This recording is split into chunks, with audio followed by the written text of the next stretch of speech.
Hello friends, मैं आज़ाद sir आपका अपना YouTube channel mentor study point में स्वागत है। जैसा कि दोस्तों आप जानते हैं कि मैं आप लोगों को आपके अपने YouTube channel mentor study point के माध्यम से आधुनिक भारत का क्लास दे रहा हूं, जिसके अंतर्गत हम गांधी युग की चर्चा कर रहे हैं। और इस गांधी युग में हमने आपको पिछले वीडियो में क्रांतिकारी आतंकवाद का द्वितीय चरण हमने कराया था।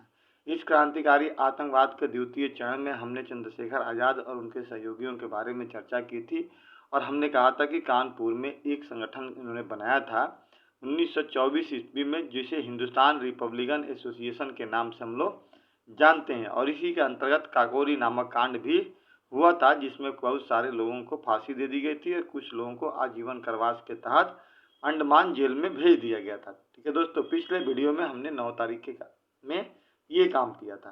अब दोस्तों, जैसे ही हिंदुस्तान रिपब्लिकन एसोसिएशन के सदस्य पकड़े गए और उन्हें फांसी दे दी गई, यह संगठन टूट गया।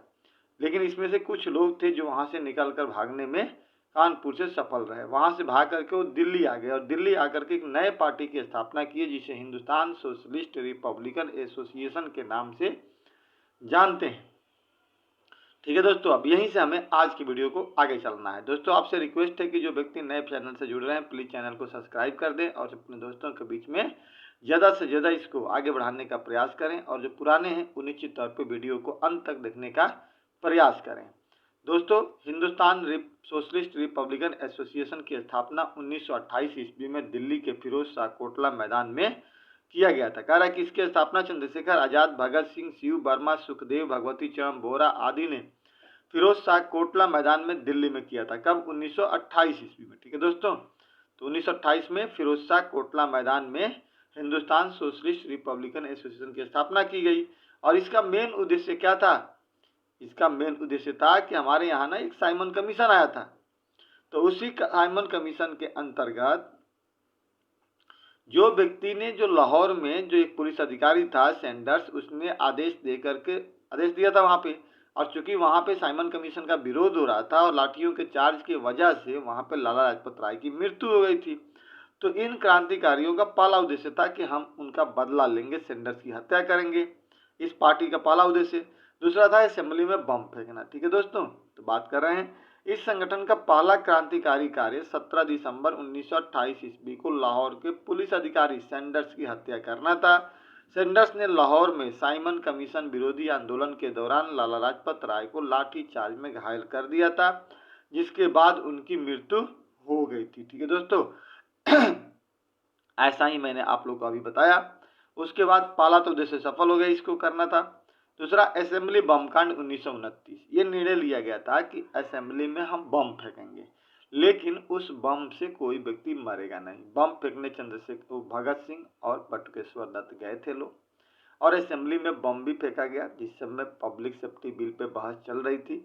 और लेकिन वहां पे चाहते तो ये भाग जाते, लेकिन इनका उद्देश्य भागना नहीं था, वहां रह करके लोगों के अपने आप को सरेंडर करना और फिर साम्राज्यवाद के बाद आवाज उठाना, साम्राज्यवाद के खिलाफ आवाज उठाना इनका मेन उद्देश्य था। इसलिए इन्होंने असेंबली में बम फेंका ताकि हम अपने आप को सरेंडर करेंगे और वहां से डेली हम साम्राज्यवाद के खिलाफ आवाज उठाएंगे। ठीक है दोस्तों, तो ये इसी घटना को हम लोग असेंबली बम कांड के नाम से जानते हैं। कह रहे हैं कि भगत सिंह एवं बटुकेश्वर दत्त ने केंद्रीय असेंबली बम में उस समय बम फेंका जब वहां पर श्रम विवाद कानून और पब्लिक सेफ्टी बिल पर बहस हो रहा था। और फिर उसके बाद अपने आप को उन्होंने क्या कर दिया? सरेंडर कर दिया। आगे दोस्तों कह रहा है कि लाहौर षड्यंत्र केस 1929 से 31 तक चला। इसी में इनको क्या किया गया? फंसाया गया था। असेंबली बम कांड में गिरफ्तार भगत सिंह और बटुकेश्वर दत्त तथा पूर्व में गिरफ्तार हिंदुस्तान सोशलिस्ट रिपब्लिकन एसोसिएशन के सदस्यों पर सम्मिलित रूप से लाहौर षड्यंत्र केस चलाया गया। इन कैदियों को लाहौर के बोस्टन जेल में रखा गया। यहीं पर साधारण कैदियों के बजाय राजनीतिक कैदी का दर्जा पाने के लिए 63 दिन के भूख हड़ताल के कारण 13 दिसंबर 1931 ईस्वी को जतिन दास की मृत्यु हो गई। 23 मार्च 1931 ईस्वी को भगत सिंह, सुखदेव और राजगुरु को फांसी की सजा दे दी गई और उन्हें फांसी दे दी गई। दोस्तों, ये हमारा पूरा इतिहास जानता है कि 23 मार्च 1931 को भगत सिंह, सुखदेव और राजगुरु को फांसी दी गई। किसके मामले में? तो वही सैंडर्स की गोली हत्या कांड में। इन्हें सजा असेंबली में बम फेंकने के उपलक्ष्य में नहीं दिया गया था। अगर असेंबली में बम फेंकने की वजह से इनको सजा दी गई होती तो बटुकेश्वर दत्त भी उसमें होता, क्योंकि वहां पे तो कोई मरा नहीं था। पकड़ा जरूर गए थे भगत सिंह वहां पर, लेकिन उनके ऊपर केस चला सैंडर्स गोली हत्याकांड का, जहां पे उन्होंने गोली मारी थी और 3 लोग उसमें थे, सुखदेव और राजगुरु भी। तो इन्हीं लोगों पर बम कांड का ही चला, गोली हत्याकांड चली और उसके बाद से इनको फांसी दे करके 23 मार्च 1931 को फांसी दे दी गई। दोस्तों बड़ा दुख का दिन था वो। आगे कह रहा है कि चंद्रशेखर आजाद की मृत्यु कैसे हो जाती है। 27 फरवरी 1931 को, उनसे मृत्यु से पहले 23 मार्च को उनकी मृत्यु होती है और उससे पहले ही 27 तारीख को इनकी मृत्यु हो जाती है। कब? जब चंद्रशेखर आजाद इलाहाबाद गए हुए थे इन्हीं तीनों कैदियों की रिहाई की बात करने के लिए पंडित जवाहरलाल नेहरू के पास इलाहाबाद में, ताकि आप गांधी जी से ये कहिए कि जो 5 मार्च 1931 को गांधी इरविन समझौता हो रहा है, उस गांधी इरविन समझौता में गांधी जी क्या करें, भगत सिंह, सुखदेव और राजगुरु की चर्चा करें और उन्हें बचाने का प्रयास करें। यही सोच करके भगत जो चंद्रशेखर आजाद थे उस पंडित जवाहरलाल नेहरू से मिलने इलाहाबाद गए थे। लेकिन बड़ी दुख की बात थी कि वहां पे उनसे मिलने नहीं दिया गया और दुख से दुखी होकर के चंद्रशेखर आजाद वहीं पे एक पार्क था, उसी अल्फ्रेड पार्क में बैठे हुए थे। तब तक किसी व्यक्ति ने गुप्त रूप से सूचना दे दी कि भगत चंद्रशेखर आजाद जो यहीं बैठे हुए हैं, क्योंकि काकोरी कांड में ये भी थे, पुलिस इनको खोज ही रही थी। और तब तक 3 नंबर गेट पर आकर चारों ओर से पुलिस ने इन्हें घेर लिया। तब बेचारे ये उस समय तक गोलियां चलाते रहे जब तक इनकी अंतिम गोली थी, और अंतिम रूप से एक गोली जब बची तो खुद को गोली मार करके ये अपनी शहीद कर गए। ये था उनका मृत्यु का कारण। अब दोस्तों काकोरी कांड में चंद्रशेखर आजाद भी शामिल थे। आगे बात हमने कहा होता है आपको, जो पुलिस की गिरफ्तार में नहीं आए थे, ये भूमिगत होकर क्रांतिकारी गतिविधियों का संचालन कर रहे थे। इलाहाबाद के अल्फ्रेड पार्क में नॉट बाबर नामक पुलिस अधिकारी से संघर्ष करते हुए अंतिम गोली बचने पर चंद्रशेखर आजाद खुद को गोली मार ली। हालांकि ये बात तो संक्षिप्त में हो गया, लेकिन मैंने आपको डिटेल्स में समझा दिया था कि क्या यहाँ पे कंडीशन था। इसके बाद दोस्तों होता है इंडियन रिपब्लिकन आर्मी चटगांव शस्त्रागार कांड। इस क्रांतिकारी संस्था की स्थापना मास्टर सूरसेन ने की थी। क्वेश्चन दोस्तों पूछा जाता है, असहयोग आंदोलन के दौरान हुए एक राष्ट्रीय रुकुल में शिक्षक थे, जिन्होंने अंग्रेजों के विरुद्ध विद्रोह की घोषणा भी कर दिया था। दोस्तों ये कई बार ना क्वेश्चन बड़ी इंपॉर्टेंट है, Indian national army Republican army जो पूछा जाता है, इसको आप लोग याद कर लेना, ठीक है दोस्तों। 18 अप्रैल 1930 ईस्वी को चटगांव के पुलिस शस्त्रागार पर गणेश घोष के नेतृत्व में कब्जा किया गया। पहाड़ तल्ली में रेलवे इंस्टीट्यूट पर छापे के दौरान प्रतिलता वाडेदार मारी गई। यह कार्रवाई इंडियन रिपब्लिकन आर्मी के नाम तले से की गई थी। इस घटना को चटगांव कांड के नाम से जाना जाता है। इस समय एक अस्थायी सरकार की स्थापना की गई थी जिसमें राष्ट्रपति सूर्यसेन थे। अब आता है उधम सिंह, इसके बारे में मैंने पहले भी चर्चा कर चुका है दोस्तों। उधम सिंह ने लंदन में इंडियन हाउस के बाहर 13 मार्च 1940 को जालियांवाला बाग हत्याकांड के समय पंजाब के गवर्नर रहे माइकल ओ डायर की गोली की हत्या मार दिया था। जो कहानी मैंने पीछे बता दिया हूँ, जालियांवाला हत्याकांड कांड की 20 साल तक ये उसी व्यक्ति को मारने के फिराक में रहे। अब होता दोस्तों दोबारा आ गई है। अब कह रहा है कि इंडियन इंडिपेंडेंस लीग की स्थापना 1942 ईस्वी में जापान में रास बिहारी बोस द्वारा की गई थी। अन्य गतिविधियां, कलकत्ता में दीक्षांत समारोह में उपाधि ग्रहण करने के समय बीना दास ने गवर्नर पर गोली चलाई थी। दोस्तों ये था छोटे मोटे द्वितीय क्रांतिकारी आतंकवाद का चरण। इस दौरान द्वितीय क्रांतिकारी आतंकवाद हुआ और इस द्वितीय क्रांतिकारी आंदोलन के समय में क्या हुआ, इनकी ये घटनाएं घटी। तो दोस्तों ये बहुत इंपॉर्टेंट था। अब क्या होता है कि अब द्वितीय क्रांतिकारी आतंकवाद रुक गया, 31 से खत्म हो गया, सारे लोग मारे गए, ये शांत हो गया। अब आता है साइमन कमीशन जो भारत में आता है। फिर गतिविधियां आती है कांग्रेस की। साइमन कमीशन 1900 दोस्तों साइमन कमीशन जो आया था 1927 में आया था। 1919 ईस्वी के भारत सरकार अधिनियम को पारित करने के समय ब्रिटिश सरकार द्वारा यह घोषणा की गई थी कि 10 वर्ष के बाद इन सुधारों का पुनः समीक्षा की जाएगी। किंतु 1929 ईस्वी में ब्रिटेन में होने वाले चुनाव में लिबरल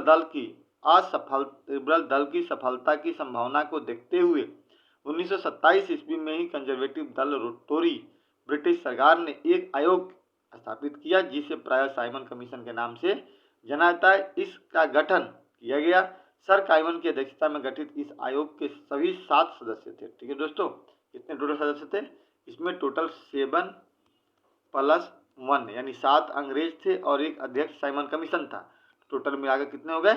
8 मेंबर हो गए। ठीक है दोस्तों, इस प्रकार इसका मेन उद्देश्य लाने का दोस्तों ये था कि हमारे यहाँ निर्णय लिया था 1919 से ही कि प्रत्येक साल 10 साल के बाद भारत के संविधान का विकास पे चर्चा की जाएगी।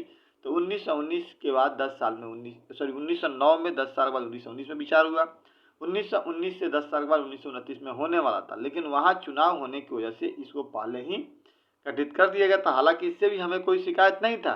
शिकायत इस बात की थी कि भारत के लिए संविधान तो आ रहा था, लेकिन उसमें भारतीय कोई शामिल नहीं था। इसी को लेकर के यहाँ पर विरोध हो रहा था और हमारे यहाँ अलग अलग लोगों ने साइमन गो बैक का नारा देकर के विरोध किया। सरकार द्वारा, अब देखिए कह रहा है कि 7 श्वेत सदस्य थे। सरकार द्वारा साइमन कमीशन के गठन की घोषणा का सभी वर्गों के भारतीयों ने विरोध किया। इस बात पर उन्हें अत्यधिक क्रोध था कि कमीशन में एक भी भारतीय को नहीं रखा गया था और इसके पीछे यह धारणा काम कर रही थी कि स्वशासन के लिए भारतीयों को की योग्यता अयोग्यता का फैसला विदेशी करेंगे। 3 फरवरी 1928 ईस्वी को साइमन कमीशन मुंबई पहुंचा। इसकी मुंबई पहुंचते ही देश के सभी प्रमुख नगरों में हड़तालों एवं जुलूसों का आयोजन किया गया। कमीशन जहां भी गया वहीं हड़ताल और काले झंडे दिखाकर साइमन वापस जाओ के नारे के साथ उसका विरोध किया गया। नेहरू रिपोर्ट 1928 इसके बाद आता है दोस्तों। 1928 में नेहरू रिपोर्ट आता है, चूंकि वो कहता है कि आपको लिखने की क्षमता नहीं है। बर्कनहेड इसमें सचिव था, कहता है कि आपको लिखने की क्षमता नहीं है, इसलिए हमने आपको नहीं पूछा, अगर क्षमता है तो अपना लिख करके दिखाओ। तब हमने एक संविधान अपना लिखना किया। अब कह रहा है कि भारत सचिव बर्कनहेड की चुनौती को स्वीकार करते हुए नेहरू समिति ने नेहरू रिपोर्ट का निर्माण किया। इसका प्रस्ताव मोतीलाल नेहरू एवं तेज बहादुर सप्रू ने तैयार किया था। अब कहता है तो कि नेहरू रिपोर्ट की महत्वपूर्ण सिफारिशें क्या क्या थी? तो सभी जगह संयुक्त निर्वाचन प्रणाली को अपनाया जाए। दोस्तों याद रखना, ये बहुत महत्वपूर्ण क्वेश्चन है। भारत को डोमिनियन स्टेट प्रदान किया जाए। केंद्र में मुसलमानों के लिए आरक्षण किया जाए। भाषाई आधार पर राज्यों का पुनर्गठन किया जाए। डोमिनियन स्टेट्स की प्राप्ति के बाद मुंबई से अलग कर सिंध प्रांत का गठन किया जाए, जहां हिंदुओं के लिए आरक्षण की व्यवस्था हो। साथ ही उत्तर पश्चिमी सीमा प्रांत का गठन किया जाए। विषयों को केंद्र तथा प्रांतों में विभाजन किया जाए। राज्य की एकात्मक प्रवृत्ति को प्रोत्साहन अवशिष्ट शक्तियों केंद्र के पास हो। सार्वभौमिक बेशक मताधिकार पर आधारित निर्वाचन प्रणाली की स्थापना की जाए। राज्य के सभी नागरिकों को धार्मिक और राजनीतिक अधिकार का आश्वासन दिया जाए। स्वतंत्र न्यायपालिका की स्थापना तथा सर्वोच्च न्यायालय का इसका प्रमुख बनाया जाए। दोस्तों ये 10 नेहरू में हमने रिपोर्ट पेश किया। हमने मांग की अंग्रेजों से कि 10 चीजें हमें मिलनी चाहिए, लेकिन अंग्रेजों ने इसे ठुकरा दिया और ठुकराने के बाद ही गांधी यहाँ पे असहयोग आंदोलन की अब शुरुआत करेंगे, जिसकी चर्चा दोस्तों हम लोग अगले रिपोर्ट में करेंगे। ठीक है दोस्तों, अगले वीडियो में करेंगे। इसी के साथ ही हम वीडियो को इन करते हैं। जय हिंद, जय भारत।